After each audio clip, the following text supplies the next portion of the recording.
Comunidad digital, bienvenidos nuevamente a tu monitor virtual, una estrategia diseñada desde la Dirección de Recursos Tecnológicos para el Aprendizaje, en el cual les brindamos a todos ustedes la oportunidad de aprender el manejo de diversas herramientas digitales, las cuales podrán utilizar en todos los ámbitos. En la sesión de hoy se capacitarán en Normas APA, una herramienta esencial en la redacción de algunos textos como proyectos de grado, ensayos, tesis y cualquier documento académico o científico. Aprende a estructurar tus textos de manera correcta y organizada. No siendo más, le damos la bienvenida a María Alejandra Flores, licenciada en Informática y Medios Audiovisuales. Bienvenidos. Buenas tardes a todos, chicos. Mi nombre es María Alejandra Flores. Hago parte de la Unidad de Recursos Tecnológicos para el Aprendizaje. Y bueno, como les había comentado mi compañera, seré su tallerista el día de hoy. Bueno, el propósito de este taller es reconocer cuáles son las principales diferencias de la norma APA séptima edición con la sexta edición. También haremos un acercamiento con los elementos estructurales que debemos tener en cuenta al momento de realizar nuestros trabajos basándonos en la adaptación institucional.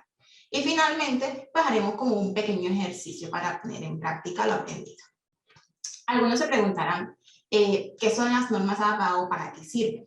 Las normas APA son un conjunto estandarizado a nivel internacional con el fin de presentar una misma forma, pues los trabajos que nosotros hacemos.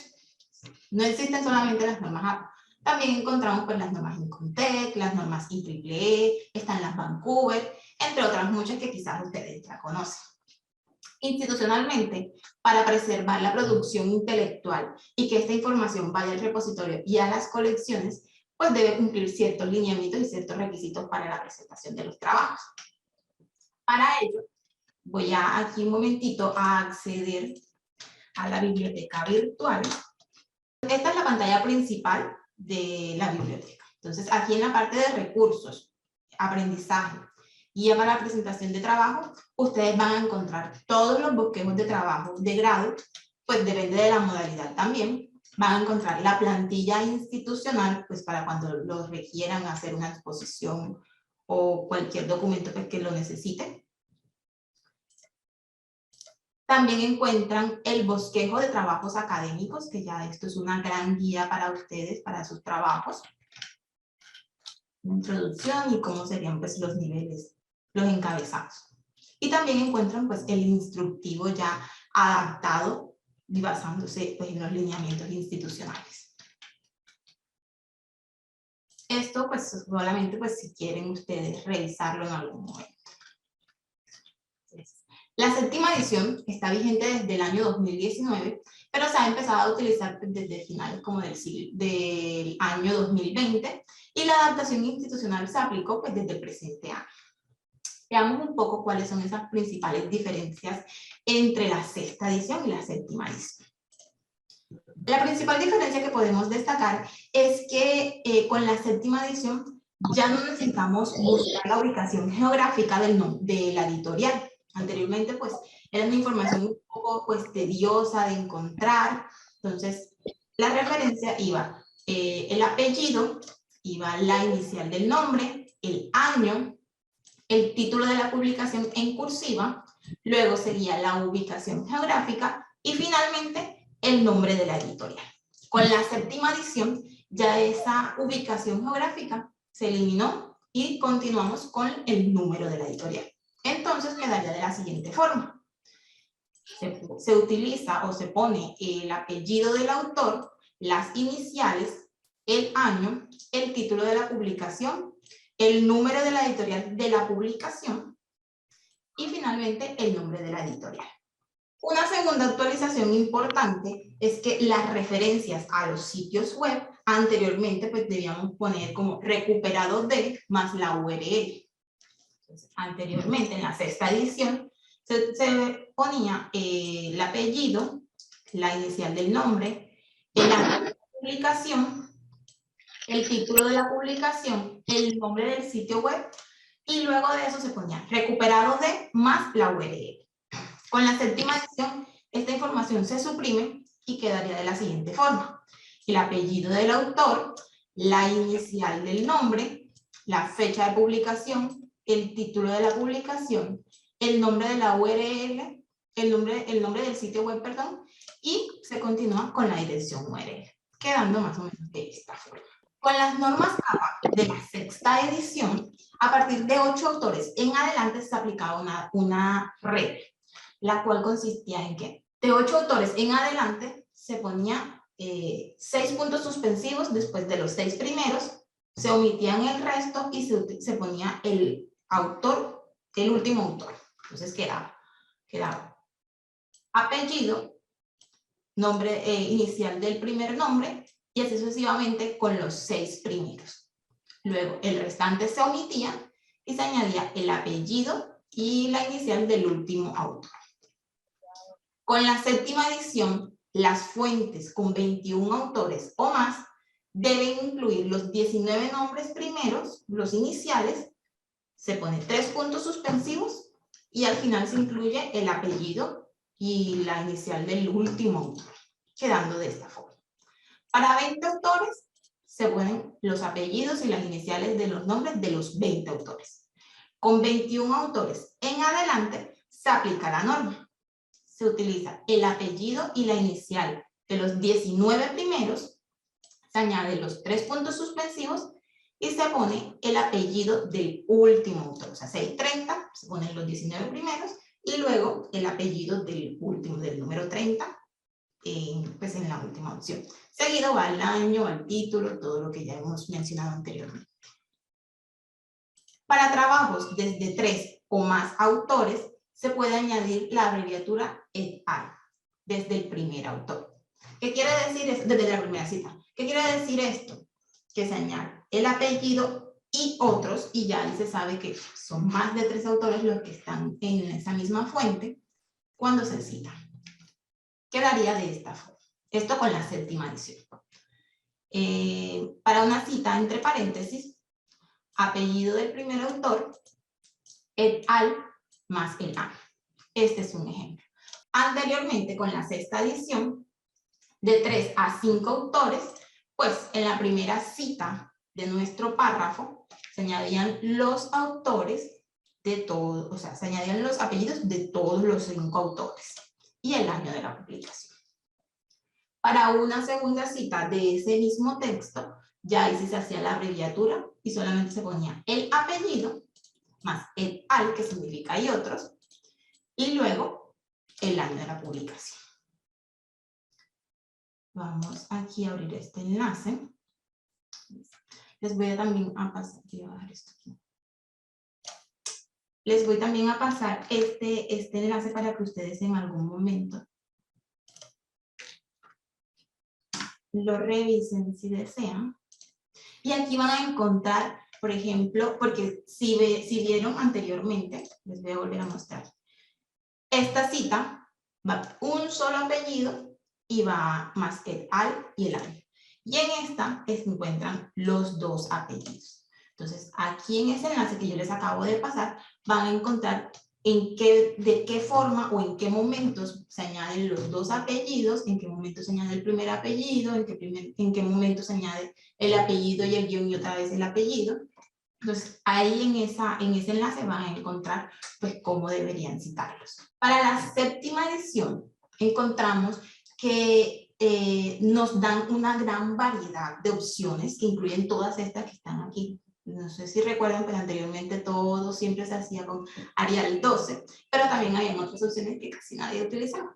En este momento, pues, tenemos 6 diferentes tipos y tamaños, y bueno, ustedes quizás se pregunten por qué esta fuente. La respuesta es súper sencilla.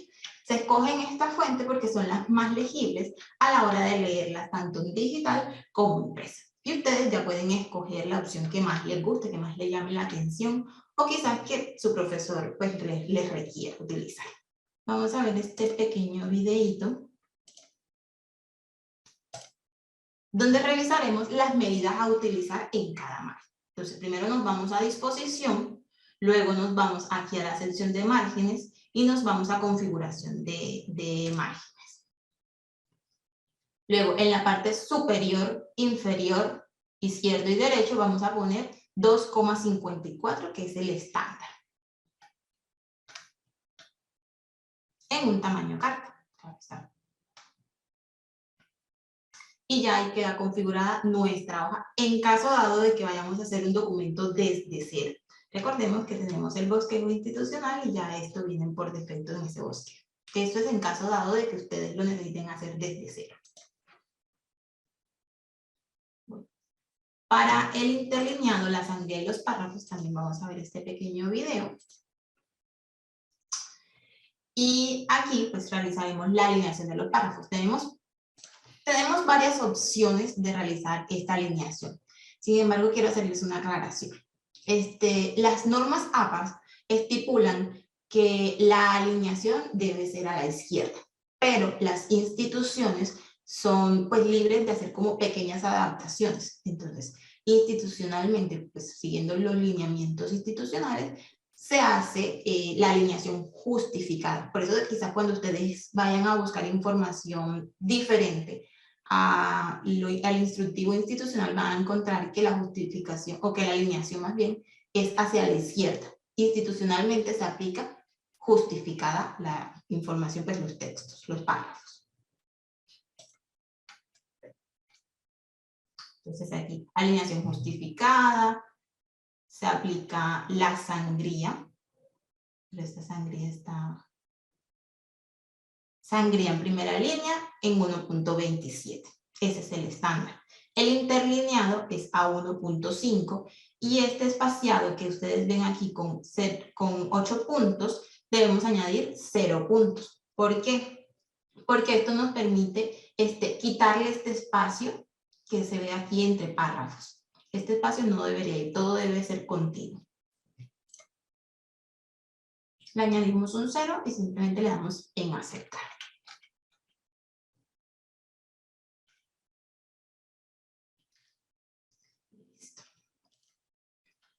Para los niveles de encabezado, vamos a revisar pues el bosquejo institucional. Yo lo tengo por aquí abierto, sí. El bosquejo institucional. Entonces, este bosquejo nos da las indicaciones y ejemplos de cómo debemos agregar los títulos y subtítulos. Por ejemplo, para un primer nivel, utilizamos un título principal centrado en negrita. Para un segundo nivel, pues utilizamos un encabezado al ras del margen izquierdo y en negrita. Para un tercer nivel, utilizamos pues, un margen izquierdo en negrita y cursiva. Y para un cuarto nivel, si se dan cuenta, pues ya se aplica una sangría y se pone negrita, un punto final. Y para el quinto nivel, se aplica la sangría, se aplica un punto final, va en negrita, pero se añade una cursiva. Luego tenemos las tablas. Las tablas también tienen sus componentes. Por ejemplo, debemos añadir el título de la tabla y esta debe estar en una línea y debe ir el texto en cursiva, en negrita y en cursiva. Estas tablas se utilizan pues dependiendo de cómo se vayan implementando en el texto. Por ejemplo, si la tabla es la primera tabla, ustedes esa tabla no pueden llamarla tabla 2, tiene que ser tabla 1. Luego sigue el título de la tabla y esta debe estar pues en una línea debajo del número de la tabla y debe ir el texto en cursiva. Pues, y utilizar pues las mayúsculas y minúsculas dependiendo de cómo se requiera. Luego tenemos el encabezado, que en su primera columna y texto debe ir centrado. Posteriormente tenemos ya el cuerpo de la tabla. Aquí incluye toda la información de las filas y las columnas, los datos, textos, y pueden utilizar pues, un espaciado sencillo, un espacio de 1.15 o de 1.5, que es el que venimos trabajando en todo el documento. La información pues, puede ir centrada o alineada a la izquierda. Todo depende de ustedes y de la legibilidad pues, de la información que estén ingresando. Y luego siguen las notas. En la parte de las notas no son obligatorias y no son pues necesarias. Simplemente van a agregar las notas si así lo requieren. Por ejemplo, si ustedes utilizaron una abreviatura, suponiendo que la P en la tabla es perro, entonces ustedes en las notas van a especificar que la P mostrada en la tabla anterior significa perro. Solo van a incluir las notas si así lo requiere la tabla. Aquí, en otros ejemplos, esta información también se las voy a compartir en el chat. Van a encontrar todos los componentes de una tabla, van a encontrar los bordes de la tabla. También deben tratar de mantener unas tablas limpias, no usar líneas verticales. Miren que si se dan cuenta yo no uso líneas verticales, la menor cantidad de líneas horizontales. Mantener una tabla siempre muy limpia. Aquí encuentran pues, ejemplos de cómo pueden utilizar las tablas, de cómo se escriben los títulos. Importante que si ustedes en el texto de arriba pusieron que la información se mostraba, como se muestra en la tabla número 1, la tabla enseguida debe ir debajo. No pueden añadir que, pues voy a mostrarles este ejemplo. Las tasas de las respuestas se presentan en la tabla 1. Los resultados indican que las tasas de respuesta para los cursos presenciales fueron mucho más altas que para los cursos en línea. No pueden añadir un texto, otro texto debajo de ella. Por ejemplo, en algunos casos, solo una parte de la información de la tabla, de tu tabla, es de terceros. Y ahí después de eso, añadir la tabla. No. Si ustedes mencionan en este párrafo inicial la tabla número 1, debajo de este párrafo debe ir la tabla. Esta información pues también aplica para las figuras, que vamos a mostrar esto. Llámese figura, imagen, todo va en este mismo orden. Entonces tenemos el número de la figura, por ejemplo, figura 1, la cual va en negrita. Luego pues también la menciona en el orden en que vaya su investigación. Luego tenemos el título que va enseguida debajo de la línea de la tabla, debajo de la numeración de la tabla. Luego iría pues el gráfico, la fotografía o la ilustración de esa figura. Y la nota, al igual que en la tabla, solo si es necesario especificar algo. De lo contrario, pues no es necesario. Importante, si ustedes tomaron información de otros autores, entonces sí debe ir la nota. Deben especificar que esa información fue tomada de X autor. ¿Por qué? Porque si una figura o una tabla no tiene estas notas, pues dándole el debido crédito, pues el lector deduciría que ustedes son los autores intelectuales de esa información. Aquí les comparto pues, otro enlace donde también encuentran los componentes, encuentran la ubicación de las figuras, dónde ubicarlas, cómo referenciarlas.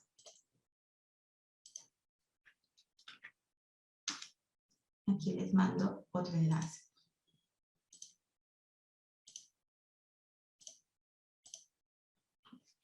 Estas son como las abreviaturas que normalmente encontramos a la hora de hacer una revisión. Por ejemplo, tenemos CAP, que sería capítulo, tenemos WP, que es páginas, tenemos VOL, que es de volumen. Todas estas abreviaturas siempre van seguidas del punto, entonces deben tener en cuenta eso al momento de ustedes estar haciendo pues, su referencia.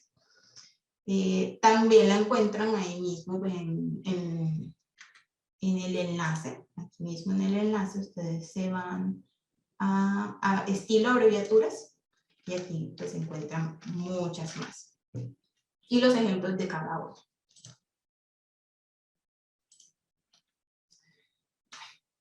Finalmente, hemos llegado a las citas. Utilizamos las citas para dar crédito al autor de la información que estamos utilizando en nuestro trabajo.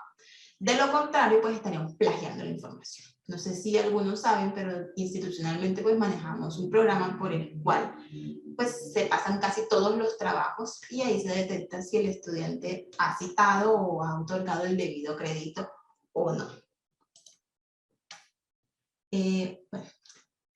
Una cita es el arte o la práctica de dar crédito o reconocimiento al trabajo realizado por otras personas.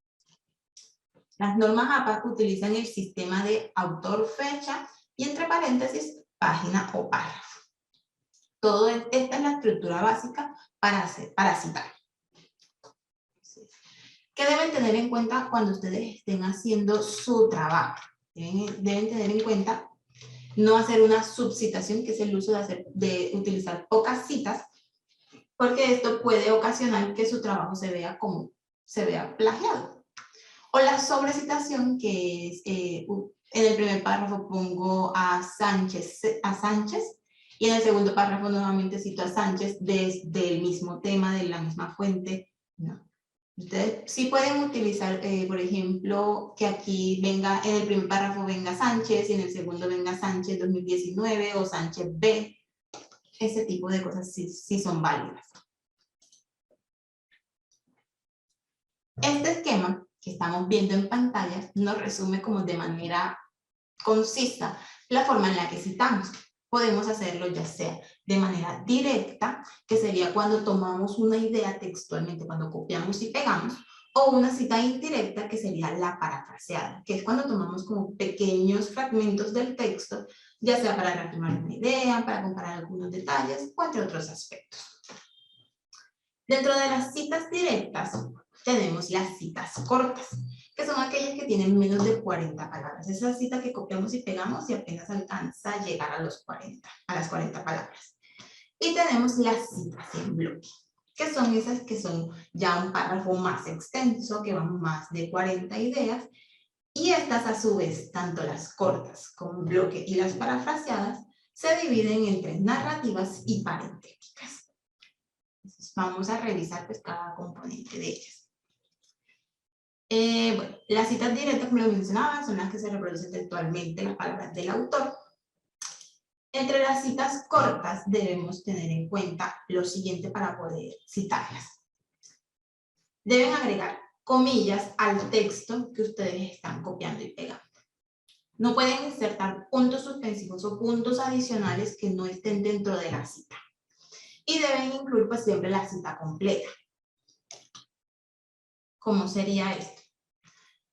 La narrativa. En la narrativa hacemos énfasis en el autor. Se debe ingresar el apellido del autor, se debe ingresar el año de la publicación entre paréntesis, y al final se agregaría el número de la página en paréntesis. Veamos este ejemplo. Aquí. Al interpretar los resultados, Robbins, que es el autor, con el et al ya nos está diciendo que hay más de 3 autores en esa fuente. El año, entre paréntesis, sigue el texto, sigue la narrativa del texto, se abren las comillas, se cierran las comillas y finalmente se añade el número de la página. Esto es una cita narrativa, porque el autor hace parte del texto o de la narrativa que estamos llevando. Para una cita parentética es cuando hacemos énfasis en el texto. Y aquí se debe agregar el apellido del autor, el año de la publicación y el número de la página, todo dentro de un paréntesis. Por ejemplo, un estudio reciente sobre el plagio en estudiantes encontró que, abro comillas, copio y pego el texto textualmente, valga la redundancia, del autor, y abro paréntesis y meto toda la información de la cita en el paréntesis. Los apellidos, el año y el número de la página. Luego tenemos las citas en bloque, que son aquellas citas que tienen más de 40 palabras. Estas se escriben en un texto aparte, un texto independiente. Y se tiene que ingresar una sangría a la izquierda, todo el bloque. Se inicia en mayúsculas, se omiten las comillas, se utiliza el mismo tamaño de letra e interlineado, no se agregan paréntesis de cierre en ningún caso. Y si hay párrafos adicionales dentro de la cita, pues ahí se agrega una sangría adicional. Vamos a ver qué quiere decir todo esto. En una cita narrativa, como les comentaba, se basa en el autor. Aquí ustedes pueden observar que el autor y el año hacen parte de la narrativa del texto que está arriba. Es importante aquí mencionar que esto fue un ejemplo que yo tomé pues, de la norma. Si fuera un ejemplo realizado con la norma de la adaptación institucional, este texto iría justificado. Entonces, como es un texto tomado directamente desde las normas, por eso está justificado, alineado a la izquierda, perdón. Entonces, ya saben que los textos igualmente se justifican. El primer párrafo que se copió está todo con la misma alineación. El segundo párrafo, que es este, todo esto hace parte de un copy-pegue. El segundo párrafo tiene una sangría adicional de 1.27 en la primera línea. Las demás líneas del párrafo sí van con su alineación normal de la primera sangría. Y luego se añade el número de la página. Bueno, luego tenemos la cita en bloque o parentética. Esta, al igual que la mencionada anteriormente en la corta, todo se añade dentro de un paréntesis. Se copia y se pega la información, pero se añade la cita en un paréntesis. Vamos a ver un ejemplo. Entonces, está la narrativa que venimos utilizando de nuestra investigación. Copiamos y pegamos la información textualmente y finalmente, después del punto, añadimos la cita, el apellido, el año y el número de la página. Listo, vamos a ver aquí otros ejemplos que, bueno, no es que tenemos que tener como una estructura y de esa estructura no nos vamos a salir, no. Nosotros podemos citar correctamente, aún pues siguiendo como nuestro estilo de narrativa. ¿Listo? Entonces, estos ejemplos que ustedes están viendo aquí también son válidos. Entonces, aquí vemos que es una cita narrativa, porque pues, el apellido hace parte de la narrativa. Sánchez, el año, todo entre comillas, y finalmente la página. Igualmente, esta opción también es válida, sin embargo es menos usada, pero también es válida. Está el año, está el apellido, la información entre comillas y el número de la página. Luego tenemos las citas pues, parafraseadas. Esta es la práctica más aconsejable al momento de nosotros hacer nuestros trabajos. Aquí ya sabemos que tomamos la idea y la modificamos con nuestras propias palabras. Aquí también vas a incluir el apellido del autor y el año de la publicación en paréntesis. Igualmente puede ser basada tanto en el autor como en el texto. Veamos aquí un ejemplo. Ya ven, la información que se copia o que se está tomando para parafrasear no se mete en comillas. Aquí está el apellido del autor, está el año y finalmente está el número de las páginas. Esta numeración de páginas en un parafraseo no es obligatoria, pero sí es necesaria, ya que eso le ayuda a los lectores de la investigación de ustedes a encontrar las fuentes de una forma más rápida. Luego tenemos también las parentéticas. Entonces, al igual que la anterior, no va la información entre comillas. Todo hace parte del texto y la información va al final. La cita va al final.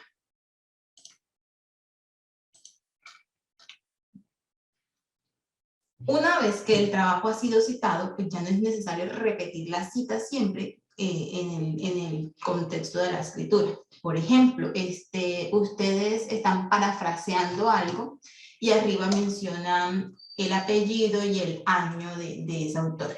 Y ahí se ponen a hacer su narrativa. No es necesario, por ejemplo, que aquí vuelvan a mencionar a Taleb 2019. No. Ustedes con decir que él mismo encontró, esta información está siendo parte de esta misma. Él encontró que la elección de Donald Trump, o sea, no es necesario sobreescribir las mismas citas, porque no están cambiando el tema y siguen con el mismo autor. Si aquí esta información no fuera de Taleb, aquí sí necesitarían ustedes también citar quién fue quien dijo esto. Algo muy importante a la hora de citar es que nosotros pues debemos retribuirle ese derecho de autor, ese crédito pues a la persona principal. Nosotros a veces encontramos que, un ejemplo como este, a veces encontramos que Sánchez citó a Tavares. Entonces nosotros haríamos una cita de cita. Entonces lo ideal sería que nosotros en nuestra investigación buscáramos no a Sánchez, que lo citó en 2014, sino que nos fuéramos a Tavares, a la fuente principal. Existen pues inconvenientes si no podemos encontrar la fuente principal. Entonces, ahí sí miraríamos y visitaríamos a Sánchez. Ahora, no es que eso esté mal, no está mal hacer una cita de cita, pero sí lo ideal sería citar a la primera persona que dijo tal información. Ahora bien, pasa que a veces nos encontramos que González en el año 2020 y nos indica 2020A o González 2020B. Entonces, vamos a ver qué pasa con esa información. Esos casos se dan porque ese autor publicó en un mismo año 2 artículos o 2 libros o 2 referencias. Por eso encontramos A y B. Entonces, tanto en la cita como en la referencia se deben incluir la opción A y la opción B. Esto con el fin de identificar que pues es el mismo autor, es el mismo año, pero es diferente la investigación que estamos tomando o la información que estamos tomando. Les voy a pasar también el enlace para que lo sepan. Yo sé que son muchos enlaces, pero les van a ser muy útiles en un momento.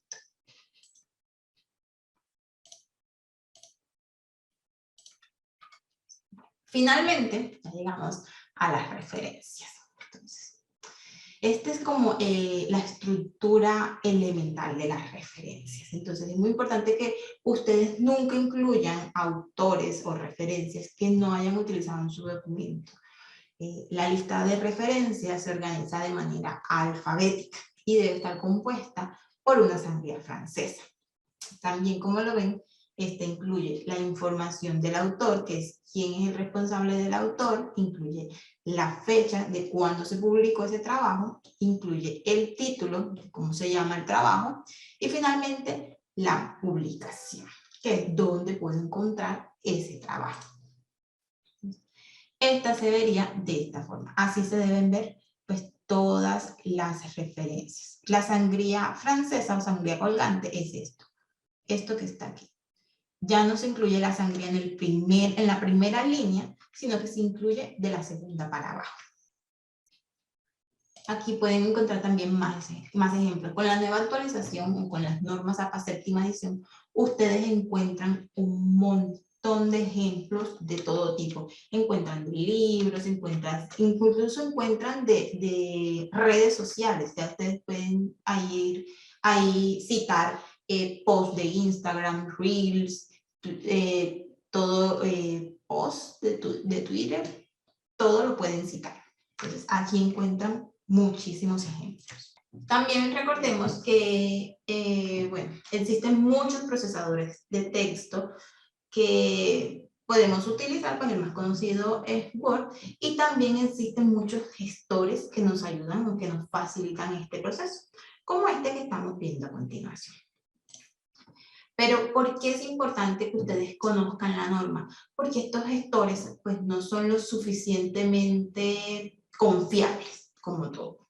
Entonces, por ejemplo, yo quiero citar esta información que está aquí, que es un sitio web, está bajo las referencias de la norma APA, y yo ingreso aquí la dirección.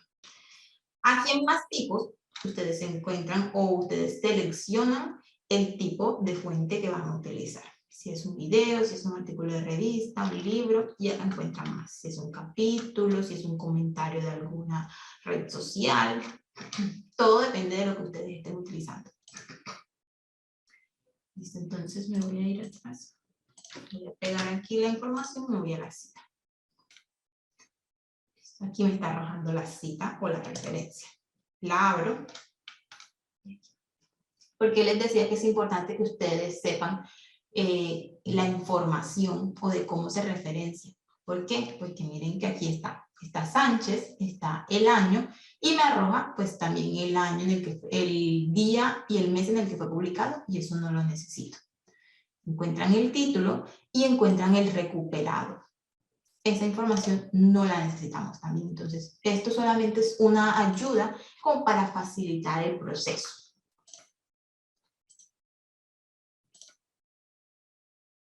Estas son las referencias que yo utilicé para hacer esta presentación.